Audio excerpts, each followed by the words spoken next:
Good evening, everyone, and welcome to another episode of Triple Threat Comics YouTube channel. I'm your host, Ian Miller. Tonight, I'm welcoming back a very good friend of mine, Max Ferrada. Max, welcome back to the show. Hey, always good to see you, Ian. And Absolutely, absolutely.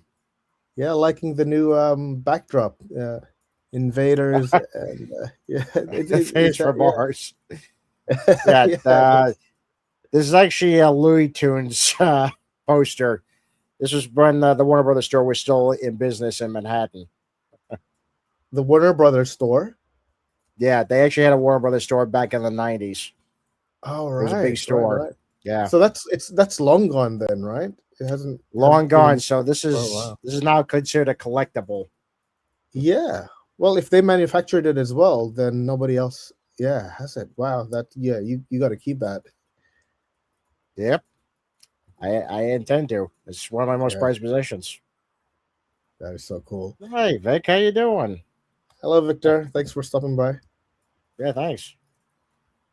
Okay, so Max, it's been a while since you and I have last spoke, and I'm glad to have you back. By the way, Yeah. and we're here to talk about STELLERLANDS. Now, obviously, who's people who's followed the show, they know what STELLERLANDS is, but obviously, for any newcomers, why don't you briefly talk to us about what it is? Oh yeah, gladly. So, Stellar Lands is an epic sci-fi saga set in the distant future, where the metahumans walk amongst several different alien civilizations. Now, each uh, issue follows a different character, and each issue has its own self-contained arc, beginning, middle, and end. I like to say to people, I won't ever put a to be continued. I won't leave you hanging, so to speak. But they are tangentially connected, sort of like Balzac or The Wire. And Oh, at the core of the story, there's a war going on, and each issue looks at some principal players during this war. Like issue one looked at it from a boots on the ground perspective of an agent. Issue two looked at it from a corporate perspective, and yeah, yeah, we have something very interesting in store for issue three. Something very existential and philosophical. yeah. It sounds very exciting. I've always been interested in this series, folks, since Max first came on to tell us about it, and I've been watching its progress for the last couple of months, and it's just fantastic. And here we are, obviously, at this Kickstarter, which has about 8 days left in the funding period. Yes. Yeah, and yeah, I'm quite aware that it's not a good right time for Kickstarters at the moment. So I have nothing but gratitude for yeah, how this has been received so far. I've been fully funded in the first 48. You can't be happier than happier about those results and that. Yeah, So yeah, nothing but gratitude. Thank you, everyone. well, of course, because again, there's a big fan base out there that really wants to see the continuation of this. So obviously, they're going to come back, and they probably told other people, say, "Hey, check this out," because this is stuff that you really should read. Yeah, marketing is tricky. No one mentions how difficult it is. Yeah, And yeah, as much as we track the dollar amount that we receive, I've always been more interested in the backer amount, and I'm also happy to report that we've exceeded at 132 backers so far. We've already exceeded the backer count of the last campaign, which was 119. So yeah, that's the number I definitely have my eye on. very impressive. Yeah, yeah, Very yeah. impressive. Hopefully get more. Yeah.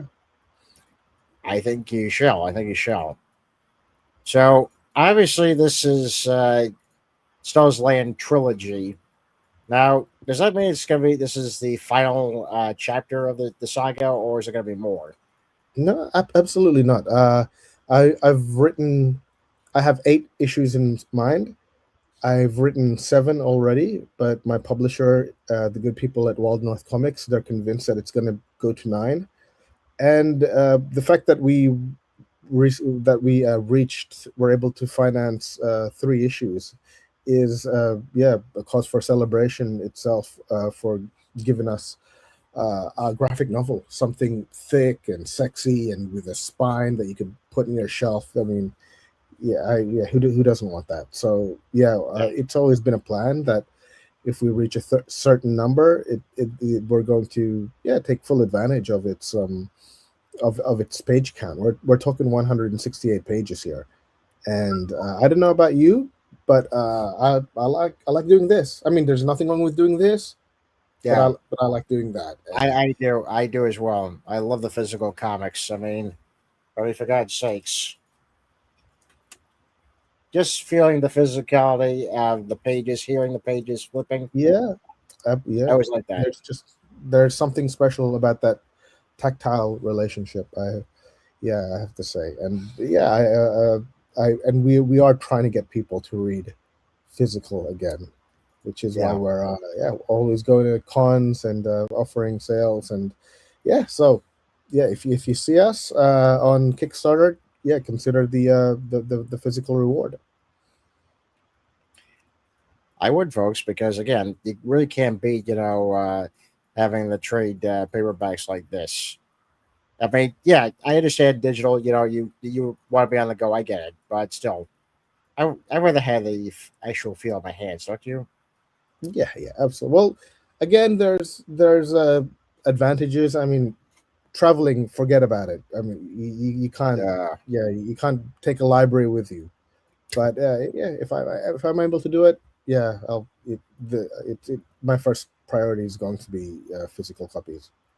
yeah. Why are we showing the Kickstarter?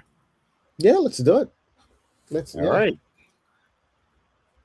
Let's fire up that screen share. Yeah. Unfortunately, I can't play the video because nobody's gonna hear the sound. Unfortunately, All right. Yeah. so folks, the link has been scrolling the whole time. So if you want to just type that right in and go ahead and watch the video or just back it. I mean, come on. Yeah. And while we're on this page, that's also our thumbnail.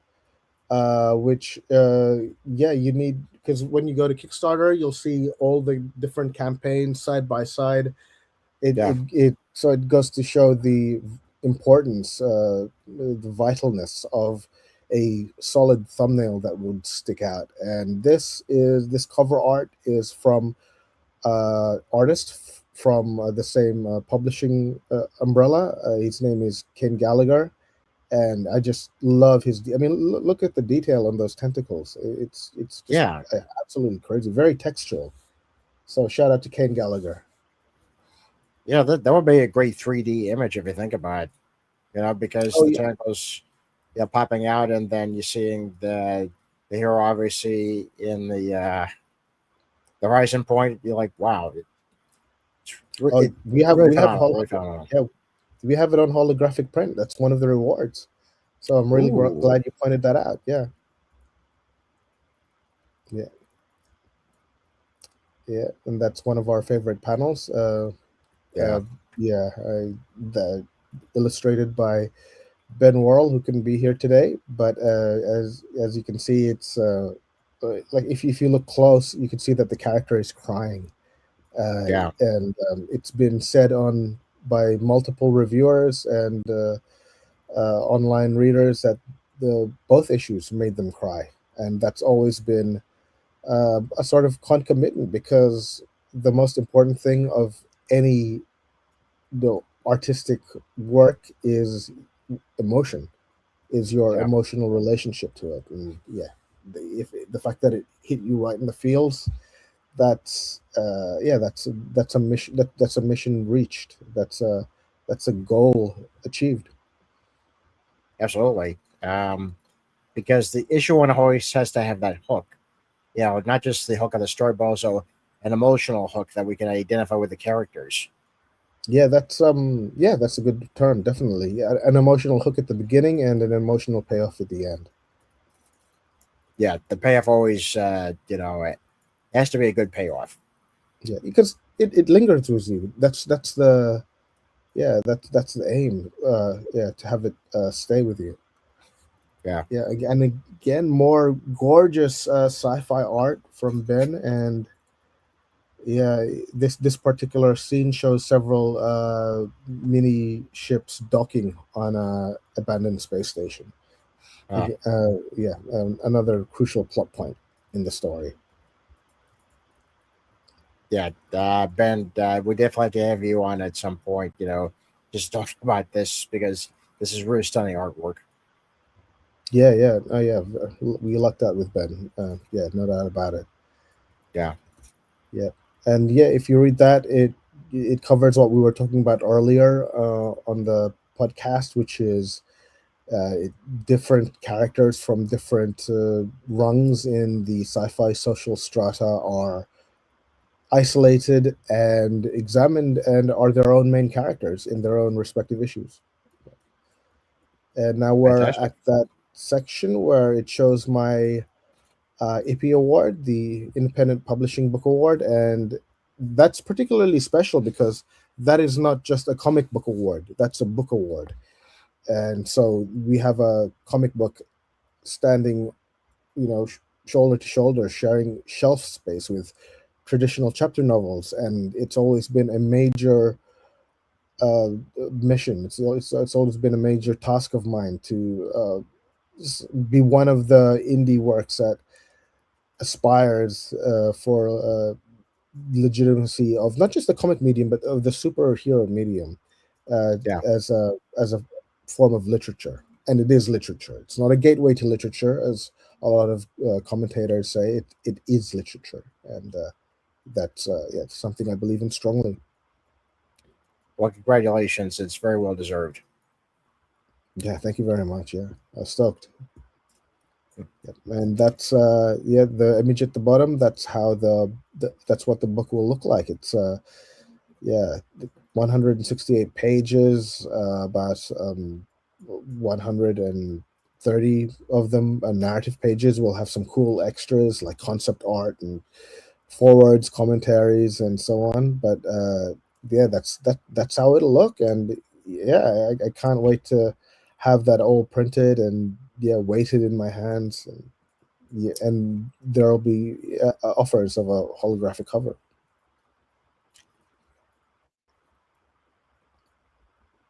Yeah, Wow. It's one of yeah, it these is. covers. Oh, nice. Yeah, yeah. So Very nice. it's definitely resplendent, and again, I couldn't be more grateful to Kane Gallagher for devoting his time on that cover. Yeah, I can see why the publishers went with it.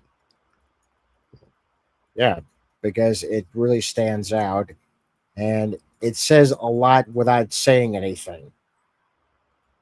Yeah, It makes that's the potential buyers to want to pick it up. yeah, that's the yeah. I mean, imagine seeing that in a comic book stall in a Comic Con. Yeah, I'd like to think that Oh, your eyes would linger. Yeah. absolutely.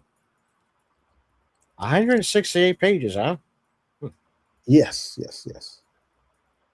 And yeah, for those of you who are curious, you will yeah. There's an option to download a preview, select pages of the narrative.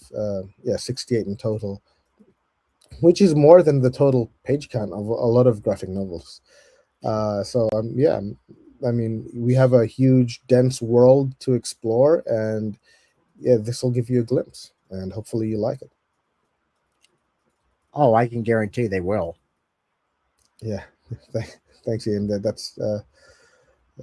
I mean, you hold out hope, right? And here are the three issues, and yeah, when we also have individual floppies on as part of the add-ons, and yeah, I sometimes you don't have a lot of shelf space, so you're not going to get the spine. You're going to get the stapled saddle stitch, and there's nothing wrong with that either. Yeah, having them yeah slide into little drawers. I mean, yeah, totally get it. But yeah, if you're more of a saddle stitch single issue guy than a graphic novel guy, this is the yeah this is the reward for you. It's Yep. fantastic, And that you were able to do these as well. yeah, yeah. The section goes through the individual issues. That is Ben Worrell's favorite panel. You're looking at the artist Ben's favorite rendering right there, and the colors. Shout out to Wilson Go for coming through so vividly. Yeah, everything's just hitting on cylinders. I can see why it's Ben's favorite because it's my favorite. It says again, it says a Uh, lot. There's so much. There's continuous attention to detail. yeah. Oh yeah. You'd see the sweat breaking out and the speed lines. It's yeah, Yeah, and the glow. There's a certain glow to it. Yeah, it's great. that was another one too. Yeah, I mean, yeah. I mean, you like action, but the series is very grounded. So as much as I do love action, like I said, the thing that gets me is the emotional hook, as you put it. And yeah, I mean, you could have the best action scenes illustrated, but if you don't have an emotional connection to those characters, what's the point, right? I So agree. I agree. I'm a firm believer of that as well. yeah, and yeah, volume two. Oh, I love the detail in this particular panel because, as you can see, the characters are entering the atmosphere of a gravity heavy planet, and if you look at the second panel, he the Ben put like jitters on it, to show the centrifugal force and the characters bracing themselves at the point of impact. Yeah, it's a nice touch. Really, yeah, It really is. nice touch. Really love that detail. Yeah. I gotta ask him how he does that. I really gotta ask him. Yeah. I assume it's copy and paste, and then you put them like you just offset it a bit. I'm not sure. Yeah, I ask him because I did experiment with that a little bit on another comic of mine. And it didn't have this quite the effect, but still, I gotta ask him. Yeah, I It's do just hope to get him on. Yeah. He's a good. He's a lot better talker than me. So yeah, you're yeah. doing fine. You're doing fine. Don't worry about it. Thanks, I Okay. appreciate it. Uh, oh, this is nice as well. Yeah, that's alien civilization. I mean, a future civilization right there. I think. Yeah, I don't know if flying cars is as much as we love to romanticize about them in fiction. I don't think they're practical. So I love the detail of those ramps, those maglev ramps Yeah. that go everywhere. I think that's taken from the research on Minority Report. I think that's more realistic. Yeah. It probably is because if you think about, if you got flying cars, they might just crash into each other every once in a while, and you're like, how do you organize in the sky? So Yeah. Oh well, you have that with regular cars too. It's more yeah, what's the point? There's no yeah. When you could get it done in a safer and cheaper option, which is maglev. Now we've reached Stellar Lands 3, and I'll just give you a quick uh, précis of the plot, which is a civilian space station, which is essentially another city in space, yeah, is attacked by alien hostiles. They were able to repel the attack, but now they had to evacuate the station. As a result, we have a lot of vestiges of that society abandoned, especially the usual the military bases and the labs. There's a lot of intel left behind, and so what you have are forces from Earth deployed in order to secure that intel. But what's also been left behind are museums and art galleries, and so now you're left with the question: is it worth risking the lives of a salvage crew to secure works of art? Very G5, very Monuments Men like, but on a sci-fi scale. And yeah, I hope to get that existential question emerged and discussed, because that's the focal dilemma in Stellar Lands 3. Is it worth devoting money and time, but also risking lives, when what's at stake are paint pigments on canvas, or characters carved out of marble. That's Yeah. that's yeah, that's what that's what we want to investigate. Of course, my answer is yes. I mean, uh, if you take away a country's art form, you sort of take away that country's identity, because Yeah. it's a difference between how we live and why we live.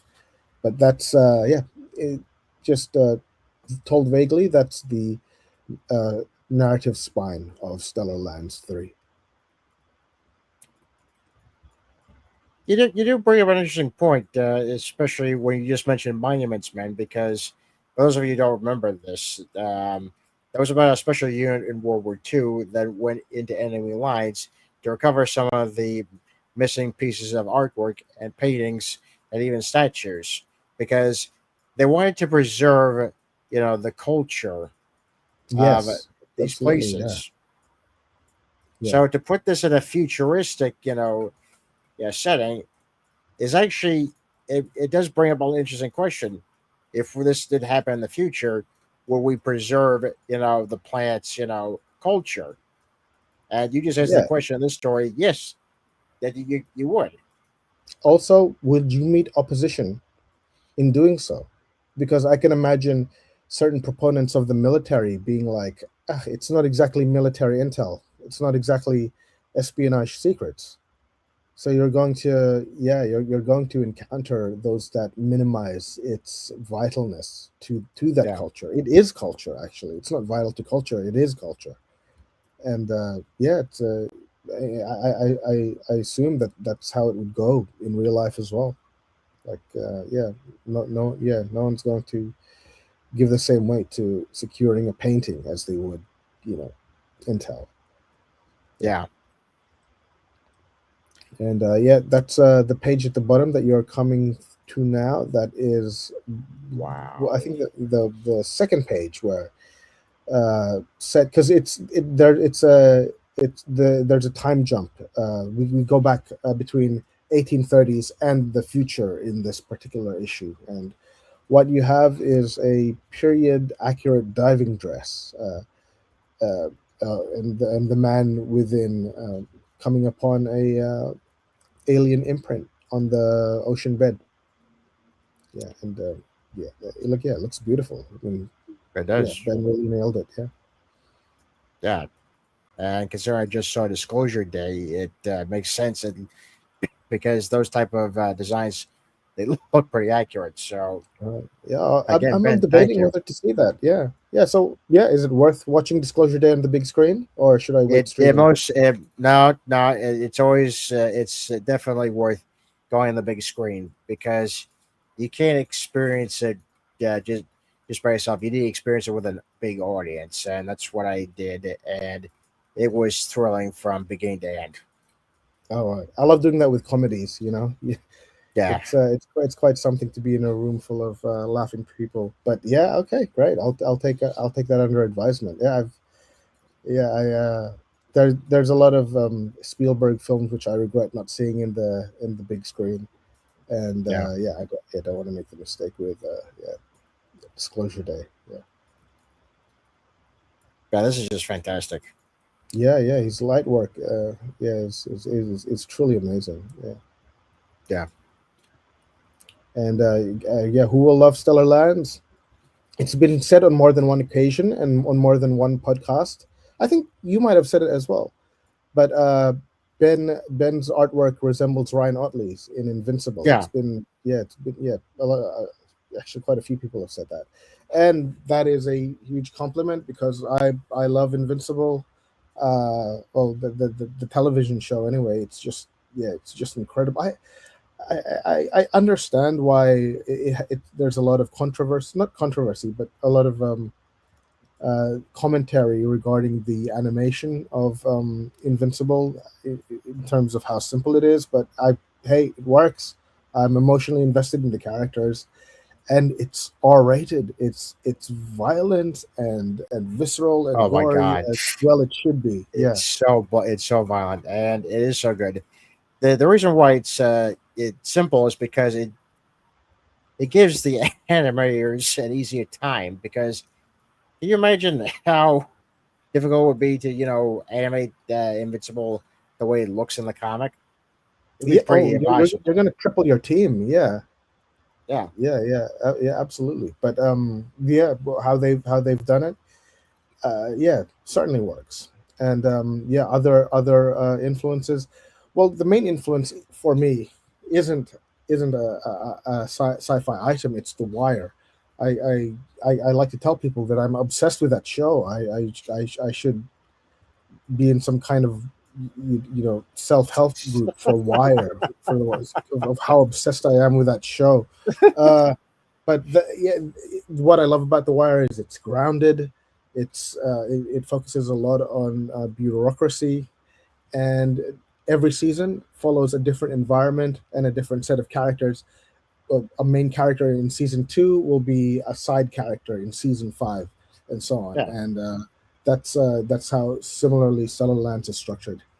And yeah, in a way, The Wire has ruined television for me. I mean, you could throw your Successions and your Breaking Bads and Game of Thrones, but they're all distant second to The Wire. We're not going to get another, yeah, No, thing like that. you're correct. You're correct. You're correct, Yeah, and it's true. It was very groundbreaking when it was originally aired, and it's still very much beloved and talked about. So yeah, you they can't teach really courses recreate it. about it in Harvard. Could you imagine how dense and important you have to be in order to become a studying portal in Harvard University, of all teaching institutions, of all learning institutions? Yeah. Hey, Michael Uslan, he was the Batman executive producer, taught and still teaches a course on comic books, and All he right. he Right. started this course in the 1970s. Wow. His own dean thought he was nuts. Did you know the examples that he used?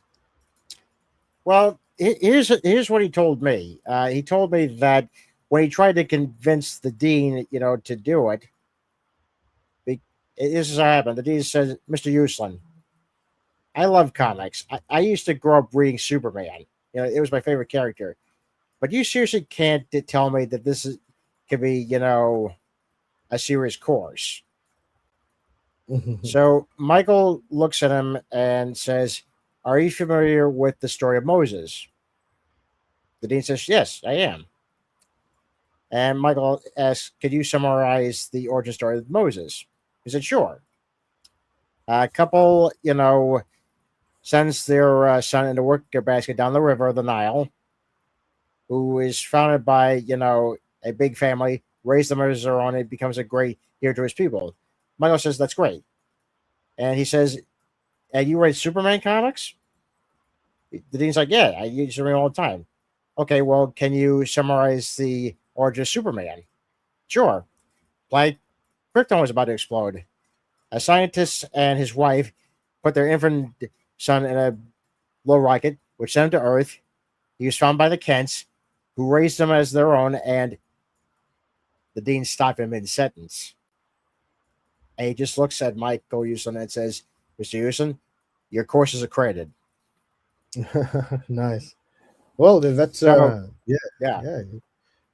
It's a good technique. Yeah, you allegorize your argument. Yeah, yeah, it's very cool. Yeah, and So, it's still being taught today, right?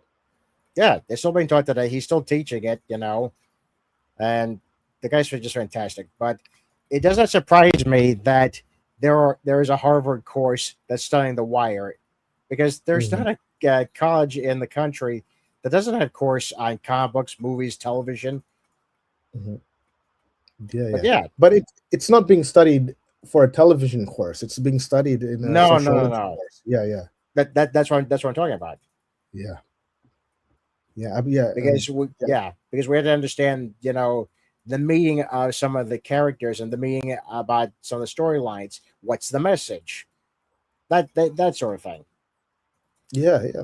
I mean, yeah. Also, institutional studies, because Baltimore itself is a character in that incredible show.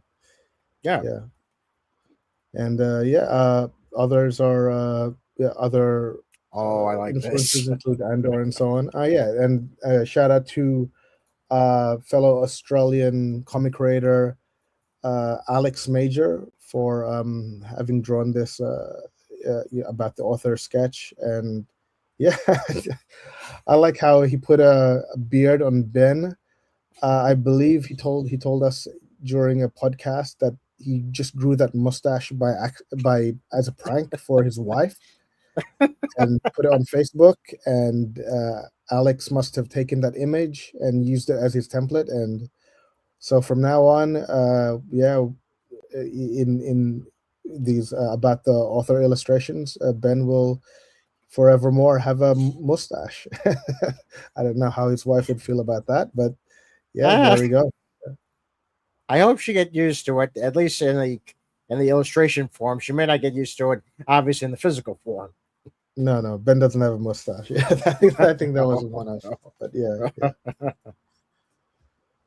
yeah, and yeah, here we are. We're getting to the rewards. I mean, we've talked about it at length already, but if yeah, we could Yeah. scroll down there, we have a digital offering of the entire graphic novel, and we have digital offerings of the individual issues, which you can get as add-ons. And Wow. yep, in terms of physical copies, we have yeah, we have the 168 page mammoth right there. And yeah, I mean, like, it has a spine, it's perfect bound, and it'll slot well in your shelf. And yeah, just read it. We have a huge epic story, yeah, in within those pages. And here are our bundle rewards from the same publisher, from Wild North Comics. And yeah, some great titles there. Future Tales, Dead Sea Lullabies, which is award winning and sells out really well at the con. So yeah, yeah, check it out, and you can glimpse the works of some of the most interesting and daring minds working in independent comics in Australia today. So the Impressive. Wild Side Pod bundled, but that's specifically sci-fi. Yeah, Chimera is from Tim Parrish. Cool book about anthropomorphized tigers waging war with anthropomorphized alligators, and in a very samurai aesthetic, very Ooh, Kurosawa. It's black and white. He's thought about doing it in color. I think he has, but I think it looks just fine in black and white. it does. Yeah, yeah. And yeah, Future Tells, a lot of artists and writers set themselves the task of taking traditional fairy tales like Three Little Pigs and Three Bears, and giving them a mature sci-fi spin, which is what that anthology graphic novel is about. And below it is Dead City Lullabies by Aidan Roberts. Gorgeous artwork. Aidan is a Yeah. musician, so, and he also illustrated the book. So when you read it, there's a beautiful pacing to it.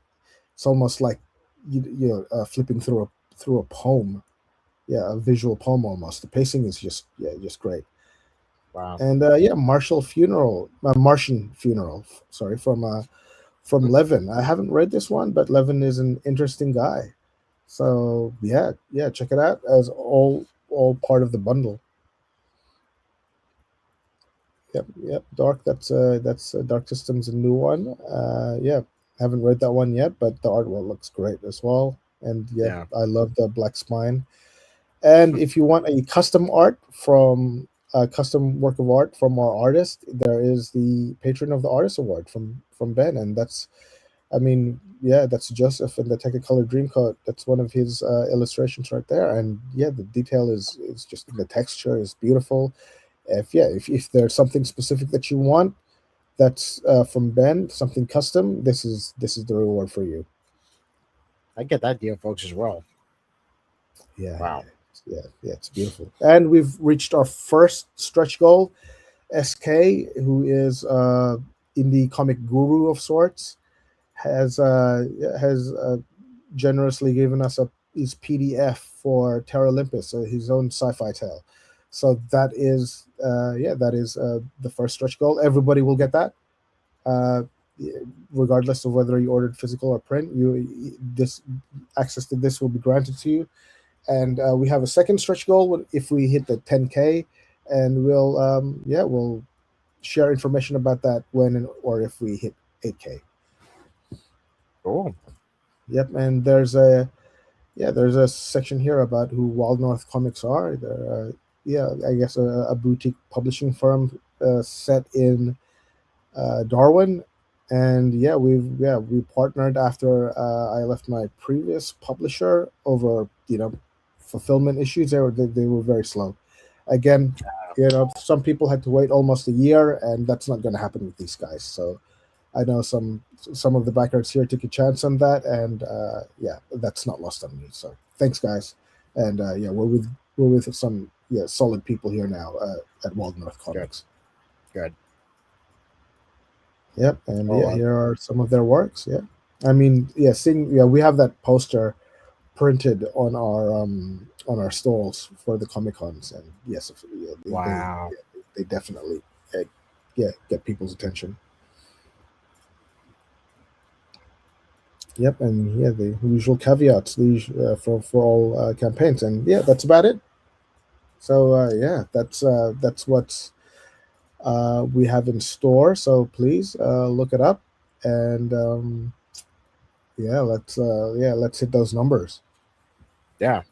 Uh, yeah, like I said, we got 8 days to go. 132 backers, very impressive. And obviously, we reached past the goal, but we got 8 days left. So why don't we just get a little bit further, folks? Let's just get more of those books into your hands. Yeah. And Yep, I and would miss out on some of the great yeah, deals here.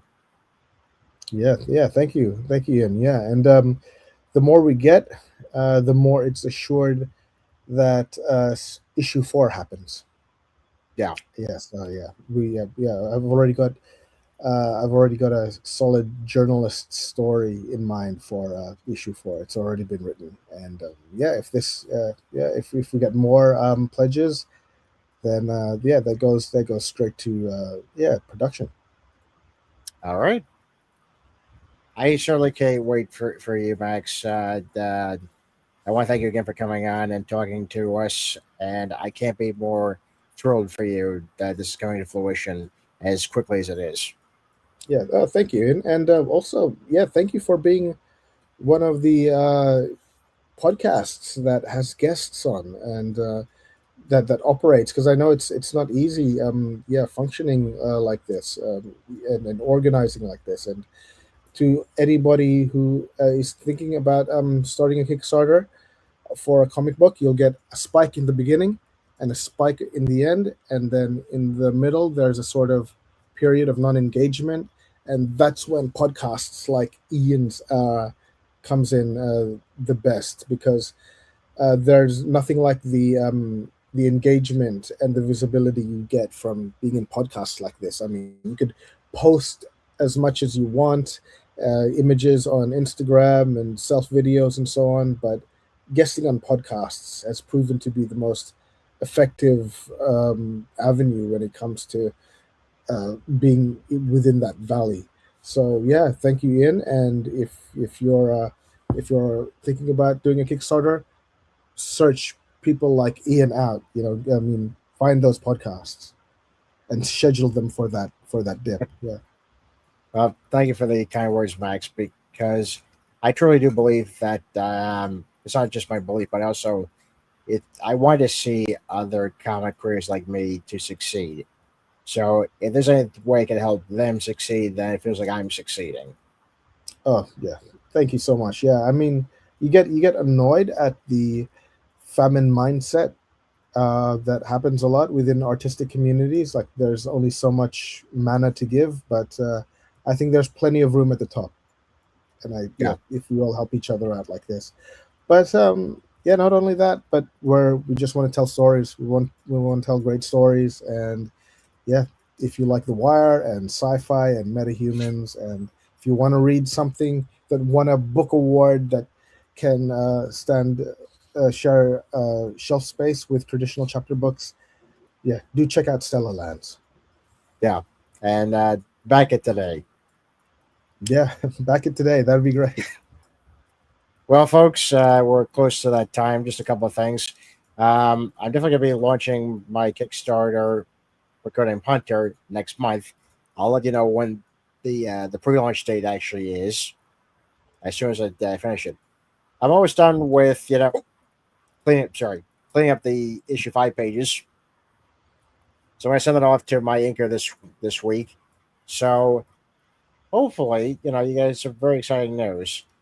For those of you who watched my Teenage Mutant Ninja Turtles play walkthrough, thank you very much for the views. And don't worry about part two; it's coming up. I'm going to record that this week as well as recording my movie reaction to Starman, because I have been behind by that. So don't worry, it's coming. Well, Yeah, great. I think that's going to be it for us tonight. Max, thank you again for coming on. No worries, my pleasure. Anytime. And when your Kickstarter is out, let us know. And who knows? Maybe just do another one of these, right? Host Yes, host exactly. yourself. Yeah. God. Yeah, it would have to be a split camera thing saying, "Good evening, Ian. Good evening. How you doing?" It's very It'd be just meta. weird. It'd be like blunt talk. Ever seen blunt talk? Blunt talk. Oh yeah, Yeah, the Patrick Stewart but one. Yeah. yeah, the pilot episode he was interviewing himself. Oh So wow, that would be interesting. That would be interesting.